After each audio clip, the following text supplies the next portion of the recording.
გამარჯობა მეგობრებო, როგორ გზანდებით? მოდით მოკლედ გავისაუბროთ NLP-ში ცნობილ მეთოდებზე, რასაც ეძახიან წვდომის გასაღებებს ეძახიან, თვალის ტრაექტორიის თუ რაღაც გარკვეული ჟესტიკულაციის მიხედვით როგორ შეიძლება რომ აღმოვაჩინოთ რაღაც ამა თუ იმ პიროვნებისთვის დამახასიათებელი თვისებები და რეალურად მუშაობს ეს თუ არა და რას ნიშნავს საერთოდ ჩემი მოსაზრება გამაჩნია და გაგიზიარებთ ახლა ამას. ბევრ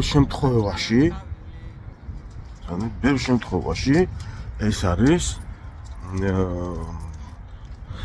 მცდარი, არ არის აქ სიზუსტე დაცული იმ მხრივ, რომ კონტექსტს აქვს ძალიან დიდი მნიშვნელობა. მაგალითად, თქვათ, დოინჯის როდესაც იკეთებს ადამიანი, ერთ შემთხვევაში შეიძლება რაღაც აგრესიას ნიშნავდეს, მეორე შემთხვევაში შეიძლება ასე ვთქვათ, საბრძოლო მდგომარეობაში ყოფნას ნიშნავდეს, ფარულ აგრესიას ეძახიან. და მაგალითად წარმოიდგინეთ მასწავლებელი ან ვთქვათ მეცნიერი, რომელიც დაფასთან დგას, ხო გვინახავს ეს სცენა. დაფასთან დგას და რაღაც დიდ ფორმულას ან განტოლებას ხსნის და დოინჯებით დგას ესე ჩაფიქრებული და უყურებს, აქ შეიძლება სულ სხვა რაღაცას ნიშნავდეს სხვადასხვა კონტექსტში. საერთოდ ამ ესეთ რაღაცეები შეიმუშავეს ეს NLP-ის აი წვდომის გასაღებები ეგრეთ წოდებული. შემუშავებულია ძალიან დიდი ხნის წინ. ახალი ამ სფეროში თითქმის არაფერია და ძალიან დიდი ხნის წინ შეიმუშავეს უსაფრთხოების უშიშროების და უსაფრთხოების სამსახურებისთვის, რომ რაღაც ამოეცნოთ რაღაც დაკითხვის დროს და სხვადასხვა საველე სამუშაოების დროს სხვადასხვა ტიპის ადამიანები და ამოეცნოთ თქვათ აგენტები და ამოეცნოთ მისიანი და სხვისიანი და ასე შემდეგ. ამას რაღაც სამხედრო რაღაც პოლიციური და სხვა დანიშნულება ჰქონდა თავის დროზე ადრე, როდესაც ეს შეიმუშავეს. მაგრამ მერე უკვე ამოვიდა ეს შემოვიდა უკვე საყოველთაო მოხმარებისთვისაც გახდა ხელმისაწვდომი და მას შემდეგ არაფერი შეცვლა. ჩვენ ბევრი ფილმიც გვინახავს ამის თაობაზე, როგორ აი დაკითხვაზე და რაღაც აი პოლიციური მოხმარებისთვის ეს შეიძლება გამოყენებული იყოს, მაგრამ და იმიტომ რომ კონტექსტია ისეთი, დამნაშავეებს კონკრეტულ რაღაცაში ეჭვმიტანილია რა ადამიანი, ამიტომაც იმ შემთხვევაში შეიძლება ეს გამოდგეს, აი თქვათ საუბრის დროს თუ ცხვირი მოიფხანა ადამიანმა, ესე იგი იტყუება და რაღაც ეს ძირითადად, ხო, ეს იმას ნიშნავს, რომ თქვათ თუ რაღაც პოზიციას აფიქსირებს ადამიანი, შეიძლება სხვა რაღაცაც გაახსენდა და უბრალოდ ის აღარ გაამხილა, აღარ ჩათვალა საჭიროდ, რომ ის არგუმენტი მოეტანა ამ არგუმენტთან ერთად. ხო, არ არის სავალდებულო რომ ეს ტყუილად ჩავთვალოთ. საერთოდ ძალიან სტერეოტიპულია ეს მიდგომა და ძალიან ზღუდავს ადამიანის აზროვნებას, განსაკუთრებულად არ გამოგადგებათ მოლაპარაკებებში, იმიტომ რომ ძალიან არასწორ დასკვნებამდე შეიძლება მიგიყვანოთ, აი პირდაპირ მხარეს მჯდომ ადამიანის მოქმედებებმა და ჟესტიკულაციამ შეიძლება ძალიან არასწორ დასკვნებამდე მიგიყვანოთ. ვისაც პრაქტიკული გამოცდილება აქვს, ხო, კი შეიძლება თეორიულად ეხა ძალიან ბევრი რაღაცა ვისაუბროთ ჩვენ და ეს ამას ნიშნავს. ის იმას ნიშნავს, მაგრამ გააჩნია კონტექსტი.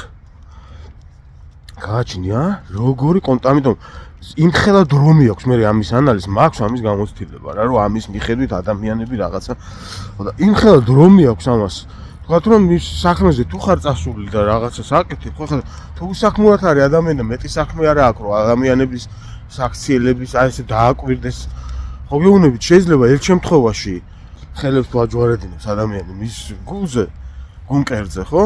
ეს შეიძლება უბრალოდ ხელებს ასვენებს მაგალითად. და სულ ამ შეიძლება რაღაც ენერგიის აკუმულირებას აკეთებს. მისთვის რომელიმე ჟესტი შეიძლება სულ სხვა რაღაცის ღუზა იყოს. ამ ადამიანისთვის. ხო, თქვა რაღაცა ნიკაბზე ხელი მიიდო ან რაღაცა ეს ერთ შემთხვევაში შეიძლება სხვა რამეს ნიშნავს, კონტექსტს აქვს დიდი მნიშვნელობა.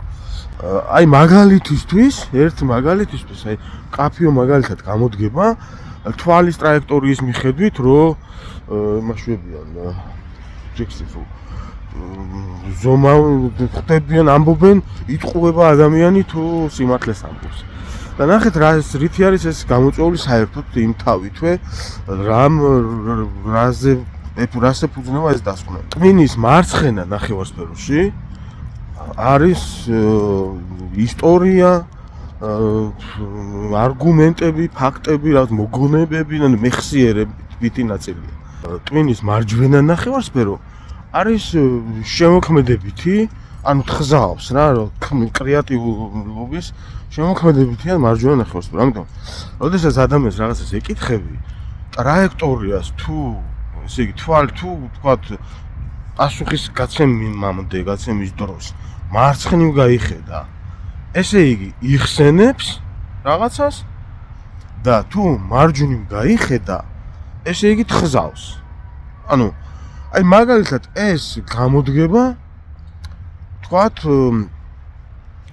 სამსახურში, როდესაც გასაუბრებისას, როდესაც სამსახურში უნდა მიიღო ადამიანი, აი თქვათ HR-ებს გამოადგებათ, რომ როდესაც სამსახურში უნდა მიიღოს ადამიანი, ხო? გასაუბრებაზე, როდესაც ეკითხება, რომ აი როგორ წარმოგიდგენია, თქვათ შენი თავი ჩვენს კომპანიაში 5 წლის შემდეგ, ან 1 წელი, 2 წლის შემდეგ. ამ პასუხის გაცემის დროს თუ კი ადამიანი გაიხედავს მარცხნივ, ანუ იმ ისტორიულ ნაწილში, ესე იგი ის იმას უკვე ამაზე ნაფიქრი აქვს და იხსენებს ამ სურათს და თუ კი მარჯვნივ გაიხედავს, ესე იგი ჯერ ესეც საკითხზე არ უფიქრია და ეხლა მოიფიქრებს, ეხლა მოიგონებს რაღაცას და იტყვის. ანუ ეს არ არის ტყუილი. დებით, იძახიან რომ თუ მარჯვნივ გაიხედაო რა, ესე იგი იგონებსო და იტყუებაო. ეს ტყუილია თუ მართალია? ხო, ანუ ეს ასე ვთქვათ, ეს დოგმა, ეს სტერეოტიპი არის მოგონილი აი კონკრეტულ დამნაშავეს, რომ რაღაც ეჭვმიტანილს რომ შეკითხვას უსვამენ, რომ აი ამ დროს, აი კონკრეტული შეკითხვის დასმის დროს, რა დროსაც პასუხით მიხვდები თუ ან ტყუილი და მართალი კი არ არის. მარცხნივ იხსენებს და მარჯვნივ თუ გაიხედა თხზავს. ეხლა მოიფიქრებს რა პასუხს. აი ამას ნიშნავს. ეს თვალის ტრაექტორიის მიხედვით და შემდეგ თუ თქვათ მარცხნივ და ზემოთ იმას ნიშნავს, მარჯვნივ და ზემოთ, მარცხნივ და ქვემოთ და ანუ ყოველ ბევრნაირი ტრაექტორია, რომელიც ყოველ კონკრეტულ ტრაექტორის ვექტორის მიხედვით შეგიძლია რომ რაღაც დასკვნა გამოიტანო, მაგრამ ხო გეუბნებით ამას ეძახიან წოდომის გასაღებებს ამ ყველაფერს NLP-ში და ეს არის კი, უნდა იცოდეს ეს ადამიანმა, მაგრამ მაშინ უნდა იცოდეს ასევე კონტექსტის ანალიზიც, თუ რაზეა საუბარი, რა თემაზე, ხო? და რა შეიძლება რომ ესე იგი აქ გარდა იმ სტერეოტიპული და დოგმატური ტყუილმართალისა, ხო? რა შეიძლება და იგულისხმებოდეს და ამის ანალიზში იმხელა ენერგია და იმხელა დრო მიაქვს.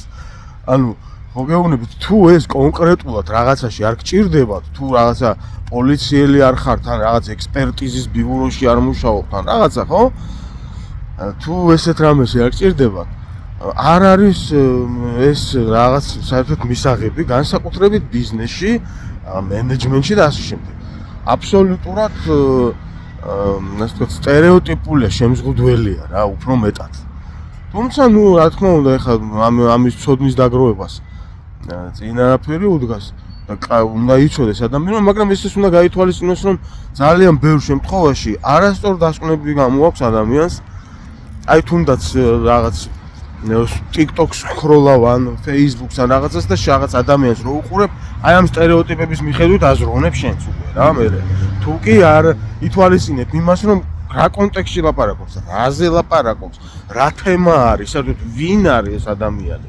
ხო, ჯერ უნდა იცოდე ვინ არის ეს ადამიანი, რომ მე ვთქვათ, იმიტომ რომ შესაძლებელია უბრალოდ რაღაცა როლის შესრულებისას, რაღაც საქმიანობის კეთებისას ადამიანი აი იმ სტერეოტიპისთვის, იმ როლისთვის დამახასიათებელ ჟესტიკულაციას იყენებდეს მოღვაწეობაში და თქვა ჩვეულებრივ ცხოვრებას შეიძლება სულ არ გააკეთოს ის. ასევე მაგალითად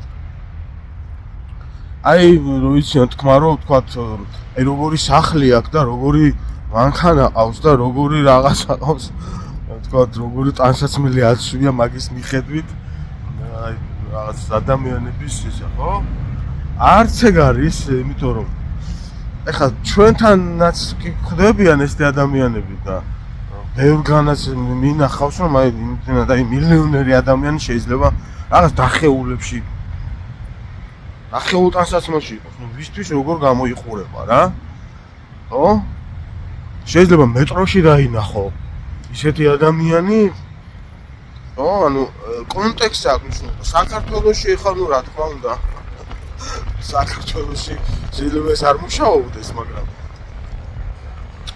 აი რა ვიცი ბევრ ქვეყანაში მინახავს რომ თანამდებობაზე იყოს შეიძლება მილიონერი იყოს ადამიანი მაგრამ ვთქვათ მეტროთ იმგზავროს მაინც ან რაღაცა ვთქვათ ველოსიპედით გაიაროს და ან რაღაც ისეთი მოქმედება გააკეთოს რომელიც არ არის იმ სტერეოტიპისთვის დამახასიათებელი რომ იმის მიხედვით განსაჯო ო ანუ იმის თქმა მინდა რომ სტერეოტიპულია ესეთი სტერეოტიპული გახდა იმიტომ რომ ადრე სხვა დანიშნულებისთვის იყო ეგ დაზვერვის სამსახურები იყენებდნენ ამ ტექნიკას ამ ენერგიულ ტექნიკებს და სხვა დანიშნულებით კონკრეტულ კონტექსტში გამოსაყენებელი წვდომის გასაღებებია ეს წვდომის გასაღებებს ეძახიან და იგივე ეხება ფსიქოტიპებსაც რა სიმართლე გითხრათ თუ კი დღეს ეხლა ადამიანს რაღაცა განსაკუთრებული ციკები არ ახასიათებს ხა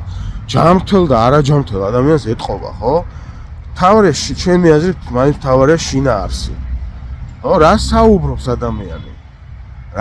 საუბრობს ადამიანი რას გადმოგცემს ხო იმიტომ რომ შესაძლებელია ძალიან ლამაზად ყოფნა დახვეწილი მანერებით და ასე ვთქვათ ისეთ ვიღაცასთან მქონდეს საქმე რომ ძალიან გვიან მიხდეს მე ადამიანი არა მხოლოდ ერთი ადამიანი, არამედ მასა ადამიანების ამიტომ. გისურვებთ წარმატებებს ახალი ცოდნის შეძენის გზაზე.